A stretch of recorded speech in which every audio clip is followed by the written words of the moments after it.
The dinner started the way these things usually do. Too much food, too much light, the low clink of glasses bouncing off the walls.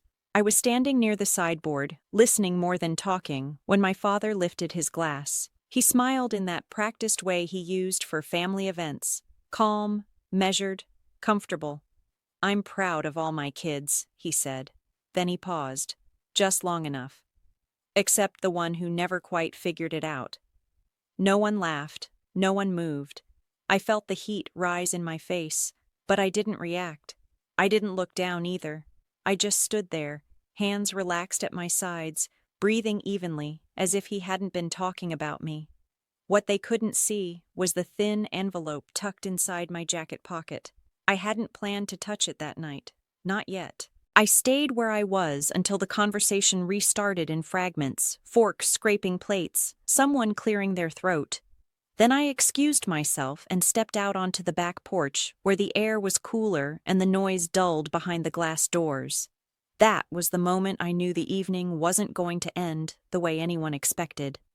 I grew up in Portland, in a tall, older house my family loved to show off. It sat on a quiet street with big windows and polished wood floors that always smelled faintly of lemon cleaner.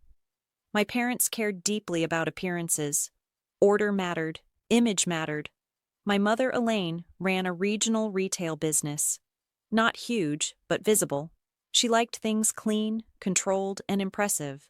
My father, Mark, had been an accountant most of his life. He preferred numbers to conversations and usually let my mother steer anything that involved emotion. My younger brother, Daniel, fit neatly into their world. He talked easily, he followed the expected path. Business degree, clean suits, clear approval. I didn't. I was the quiet one, the observer. I spent most of my time in my room growing up, working on computers, taking things apart, putting them back together differently. It wasn't rebellion, it was focus. But focus can look like distance if you don't explain it. At 16, I remember sitting at the kitchen table while my mother praised Daniel for an internship he hadn't even started yet. I waited for a pause so I could mention a small software project I'd finished for a local nonprofit. The pause never came. Eventually, I stopped offering updates. Family gatherings followed a familiar rhythm. Daniel was introduced with enthusiasm. I was mentioned briefly, usually with a vague description. "Still doing that tech stuff," my mother would say, waving a hand lightly, already turning to someone else. I learned early that silence kept things smoother. By my late 20s, I had built a stable career in systems engineering. Nothing flashy, just consistent work, long hours, and a reputation for being reliable. I owned my apartment. I paid my bills. I didn't ask my parents for anything. That seemed to bother them more than if I had. When invitations came, I still showed up. Birthdays, holidays, dinners like this one. I sat where I was placed. I listened. I kept my voice even, and I carried information quietly. The envelope in my jacket wasn't dramatic. No red stamp, no threat, just paper, copies, dates, signatures. I hadn't come to dinner planning to use it, but I had come prepared. When I went back inside, dessert was being served. The mood had settled, but something had shifted. My father avoided my eyes. My mother busied herself with the plates. I took my seat again, placed my phone face down on the table, and waited. That was always my strength. After dinner, people lingered the way they always did. Someone poured more wine. Someone else opened a window because the room felt warm. The conversation softened into smaller circles, safer topics. I stayed seated longer than I needed to. Then I stood, helped clear a few plates, and moved through the house without being noticed. That wasn't new. I'd learned how to move quietly a long time ago. Growing up, our house had always felt busy but emotionally sparse. Conversations were functional, praise was selective. Disapproval, when it came, was subtle and efficient. My father believed criticism worked best when delivered lightly, in public and without follow-up. He called it honesty. I learned to call it strategy. My mother handled things differently. She didn't confront, she redirected. If I succeeded at something she didn't value, she simply didn't acknowledge it. Silence was her preferred correction tool. By college, I understood the system well enough to stop fighting it. I studied computer engineering at a state university a few hours away. Nothing elite, nothing flashy. I worked part-time, lived with roommates, and stayed mostly invisible to my family, unless they needed something technical fixed. When I landed my first real job after graduation, I sent a short text to the family group chat. Got an offer, start next month. Daniel replied with a thumbs up. My mother sent nothing. My father asked what the salary was. That was the pattern. Over time, my work became less about ambition and more about stability. I specialized in back-end systems, infrastructure, the parts of things people only notice when they fail. It suited me. By 32, I had leverage, not social leverage, not family leverage, practical leverage. I understood contracts, asset structures, timelines, the slow machinery behind decisions. I also understood my parents' finances better than they realized. A few years earlier, my mother had asked me to help digitize some old records tied to a property transfer. She said it was just for organization. I didn't ask questions. I scanned what she gave me, but I noticed inconsistencies, dates that didn't align, a signature that didn't quite match others from the same period. I didn't confront her. I archived copies for myself. Later, out of curiosity more than suspicion, I requested public records through proper channels. Nothing dramatic, just quiet verification. What I found didn't explode all at once. It accumulated. Slowly. Like sediment. That was how the envelope came together. One page at a time. Certified copies, notes from a legal consult I paid for privately, a timeline that made sense only if someone had rewritten part of the past. I never told Daniel, not because I didn't trust him, but because I didn't want to force him to choose sides before I understood the full picture. Back in the dining room, laughter rose again. My father was relaxed now, confident his comment had landed without consequence. That was always his assumption. Words, to him, evaporated once spoken. I caught my mother watching me from across the room. Her expression was neutral. Curious, maybe. Measuring. I met her gaze briefly, then looked away. Later, when coats were being gathered and people started saying their goodbyes, my aunt hugged me and whispered, "You're doing fine, you know." Her voice was low, sincere. I thanked her. I meant it. When my parents walked me to the door, my father clapped me lightly on the shoulder. "You know how I am," he said, as if that explained everything. I nodded. "I do." Outside, the street was quiet. I sat in my car for a moment without starting it. The envelope rested on the passenger seat now, exactly where I'd placed it. I didn't open it. I didn't move. I just sat there, listening to the engine tick in the cooling night, thinking through what came next. I didn't drive away right away. That wasn't hesitation, it was alignment. I like to leave places once I know exactly where I stand. The next morning, I woke early, made coffee, and opened my laptop. I pulled up the same folder I'd reviewed dozens of times before. Property records, trust documents, archived emails. Nothing new. But this time, I wasn't just checking for accuracy. I was preparing for use. The first shift wasn't emotional, it was procedural. I scheduled a meeting with a lawyer I'd worked with years earlier on a systems compliance project.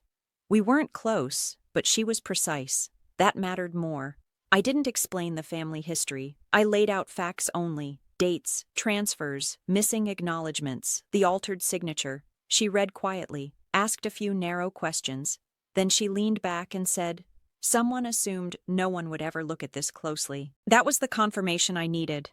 Over the next 2 weeks, I moved carefully. I didn't confront anyone. I didn't hint. I didn't change my behavior at family events or in group messages. Silence, at that point, wasn't avoidance. It was containment. I requested additional certified copies through public offices. I documented timelines. I asked the lawyer to draft a neutral summary, not a demand, just a clear outline of discrepancies and potential remedies. The envelope became thicker, still unremarkable, still quiet. Daniel called once during that time. He wanted help reviewing a contract at work. I helped him, same as always. We didn't talk about our parents. We didn't need to. That mattered to me. I wasn't doing this to hurt him. The real change came when my mother called. She sounded pleasant, casual. She asked if I'd be attending another dinner she was planning, smaller this time. "Just family," she said. I told her yes. Before hanging up, she added, "Your father didn't mean anything by what he said last time." "I know," I replied. And I did. Meaning wasn't the issue, pattern was. When the call ended, I didn't feel angry, I felt clear. Step 1 was documentation. That was done. Step 2 was timing. That required patience. Step 3 would be delivery. That would require restraint. I placed the envelope back in my desk drawer and locked it. At the next family dinner, I arrived on time. I brought a bottle of wine. I listened more than I spoke. My father avoided repeating himself. My mother was attentive in a way that felt newly cautious. No one mentioned the past. That was fine. I wasn't ready to either. Near the end of the evening, my mother asked if I could help her review some files on her computer sometime soon. Her tone was light, but her eyes searched my face longer than necessary. Of course, I said. Calm. Neutral. When I left that night, I didn't sit in the car. I drove home immediately. The route was familiar, the traffic predictable. Everything felt orderly. At home, I set the envelope on the table again. I opened it this time, slowly, checking that everything was still in place. Then I slid it back inside and sealed it. The power wasn't in the paper itself. It was in knowing exactly when not to use it. The next few weeks were quiet on the surface. That was intentional. I helped my mother with her files, the way I said I would. I sat at her dining table, adjusted her monitor, organized folders she'd let sprawl for years. She hovered nearby, asking small questions that weren't really about the computer. Work still busy? Still living in the same place? Ever think about switching fields? I answered politely, briefly. I didn't offer more than was asked. What I noticed was what she didn't say. She didn't bring up the property. She didn't mention the documents I'd requested copies of. She didn't ask why I'd suddenly become so careful with details. That told me she felt something, even if she couldn't name it yet. At home, I refined the plan, not emotionally, structurally. I wrote things down the way I approach systems at work. Clear inputs, clear outputs. Step 1. Protect Daniel. Anything that happened needed to be factual, not theatrical. No surprises for him that couldn't be supported by records. Step 2. Remove interpretation. No accusations, no raised voices, just documentation and timelines that spoke for themselves. Step 3. Choose a setting where silence would matter. Not a private argument, not a phone call. A place where restraint would carry weight. That's when my mother announced another family dinner. A larger one this time. Extended relatives. A reason to make a toast. I said yes without hesitation. In the days leading up to it, my father called once. He asked how I was doing. That alone told me something had shifted. He doesn't call unless prompted or worried. I'm fine, I said. Busy, but fine. He paused, then said, Your mother's been under a lot of stress. I understand, I replied, and I did. Stress often reveals pressure points. The night of the dinner, I dressed simply, nothing new, nothing that drew attention. I placed the envelope inside my jacket again, exactly where it had been before. When I arrived, the house was louder than usual. More voices, more movement, the smell of food layered with perfume and warm air. Daniel greeted me first. He looked tired, distracted. We exchanged a brief hug. You okay? He asked quietly. I am, I said. Are you? He nodded, though his eyes flicked toward the dining room. Yeah, just a lot going on. I know, I said, and I meant that too. Dinner unfolded predictably. Conversations overlapped, glasses refilled. My mother moved confidently through the room, directing attention without appearing to demand it. At some point she caught my eye, held it for a beat longer than normal, then she smiled. I smiled back, not warmly, not coldly, just enough. When everyone was seated and dessert was brought out, my father stood. He tapped his glass lightly. The room quieted. I stayed still, hands folded, breathing steady. The envelope pressed gently against my side, unchanged, unused. I waited, not for permission, for the moment when order would replace noise. My father cleared his throat and smiled at the table. He said a few polite things first. Thanked everyone for coming, mentioned how rare it was to have everyone in one place. Then he raised his glass again. I'm proud of my kids, he said. His voice was steady, familiar. He paused. Except the one who never quite figured it out. The silence this time was heavier than before. It didn't drift. It stayed. I didn't look at him right away. I let the words settle, the way you let dust fall before wiping a surface clean. Then I stood. The chair scraped softly against the floor. Nothing sharp, nothing dramatic, just sound. I have something to share, I said. My voice surprised a few people. It was calm, even, almost conversational. I reached into my jacket and took out the envelope. I didn't hold it up. I didn't wave it around. I walked to the table and placed it gently in front of my mother. "This is for you," I said, "and for anyone who wants clarity." My mother's smile tightened. "What is this?" she asked, already knowing it wasn't a gift. "It's a record," I said. "Actually, a set of them.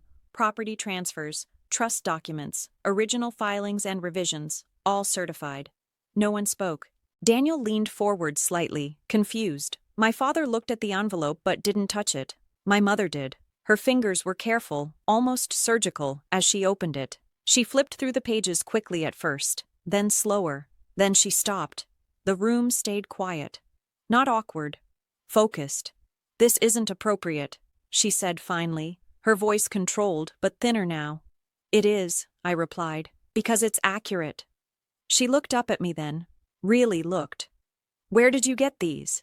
"Public records," I said. "And legal review." Daniel's eyes moved between us. "What is this?" he asked. I answered him, not her. "It shows that an asset meant to be split equally was reassigned without proper authorization. Years ago." My father shifted in his chair. "That's a serious accusation." "It's not an accusation," I said. "It's a timeline." My mother closed the envelope. Her hand trembled once, then stilled. "You're misunderstanding," she said. "There were reasons." "There always are," I said, "but reasons don't replace signatures." No one raised their voice. No one interrupted. That was the point. I didn't wait for a response. I didn't ask for agreement. "I wanted this out in the open," I said, "so no one has to guess later." Then I nodded once, stepped back from the table, and returned to my seat. I put my phone face down, and I waited. No one spoke for a while. It wasn't shock exactly. It was recalculation. You could feel people quietly reassessing years of assumptions, deciding what still fit and what didn't. My father was the first to move. He reached for the envelope, opened it again, and read more carefully this time. Slower. He didn't say anything, but his jaw tightened in a way I recognized. That was his processing face, numbers lining up. Or not. Daniel finally broke the silence. "Mom," he said. Just that. One word. My mother straightened in her chair. "This is being taken out of context," she replied. "Those decisions were made to keep things stable. For the family. For control," my father said quietly, still looking at the papers. She turned toward him sharply. "You didn't object at the time." "I didn't know," he said, and then he looked at me. "Did you?" I shook my head. "Not until recently." Daniel exhaled slowly and leaned back. His voice was calm, but it carried weight. "So this wasn't a mistake." My mother didn't answer him. She gathered the papers into a neat stack, as if organization could restore order. "This shouldn't have been done like this," she said, looking at me now. "In front of everyone." "It shouldn't have been done at all," I replied. There was no anger in my voice, no edge, just finality. That seemed to land harder than anything else. The rest of the evening unraveled in fragments. Some people left early, others stayed but spoke quietly, carefully. No one asked me to explain further. The documents had done their job. I left not long after. Outside, the night was cool and still. I sat in my car for a moment, hands resting on the steering wheel. I felt tired, but not heavy. Something had shifted into place. The next morning, my lawyer filed the formal notice. No threats, no ultimatums, just process. Within days, confirmations came back. The records held, the discrepancies mattered. There would be adjustments, restitution, reassignment. My mother called once, then again. I didn't answer. I forwarded everything to my lawyer and let the system work. Daniel called later that week. We met for coffee, just the two of us. He listened more than he spoke. "I didn't know," he said finally. "I know," I replied. That was enough. By the end of the month, the paperwork was complete. What needed correcting was corrected, quietly, legally. I didn't feel triumphant. I felt settled. The house was quiet that evening as I organized a few folders at my desk, labeling things clearly, closing loops I'd left open for years. Then I turned off the light and went to bed. Life didn't transform overnight. It rarely does. What changed was the quiet underneath it. Mornings became simpler. Coffee, a short walk, work that stayed at work. I stopped checking my phone for messages that never came with resolution anyway. I cleaned out a drawer in my apartment and found old paperwork I no longer needed. I recycled it without rereading anything. That felt important. Daniel and I settled into a new rhythm. We didn't talk about our parents unless we had to. When we did, it was factual, bounded, respectful. He handled things in his own way. I let him. I set clear limits. No surprise visits. No indirect messages. No family updates passed through third parties. When my mother eventually sent a long email, I read it once, saved it, and didn't respond. Not out of punishment, out of clarity. Silence, used correctly, keeps systems stable. On weekends, I focused on ordinary things: laundry, grocery shopping, updating a spreadsheet I'd been meaning to fix. One afternoon, I reorganized my workspace, labeling folders, wiping down the desk, aligning cables behind the monitor. Order has a calming effect when it's chosen, not enforced. Sometimes, while waiting for water to boil or standing in line somewhere, I'd think about how long I'd mistaken endurance for obligation, how often I'd assumed staying quiet meant staying small. It doesn't. It just means you're listening. Not long ago, a colleague mentioned a situation with his own family. Nothing dramatic, just a familiar pattern. Unequal expectations, quiet pressure. He wasn't asking for advice, just saying it out loud for the first time. I listened. That seems to be how these things surface. Not through confrontation at first, but through recognition. Someone realizing that the discomfort they've normalized has a structure, and that structures can be changed. If you're hearing this and something feels familiar, you're not alone. These moments don't arrive loudly. They arrive when you're calm enough to see clearly. If this story stayed with you, you're welcome to stay here too. Take a second to like the video and subscribe if you want to hear more stories like this. And if you feel like it, leave a comment with the city you're watching from and what time it is right now. I read those. They matter more than you think. 2 other stories that people usually find meaningful will be on your screen next. Thanks for spending this time with me.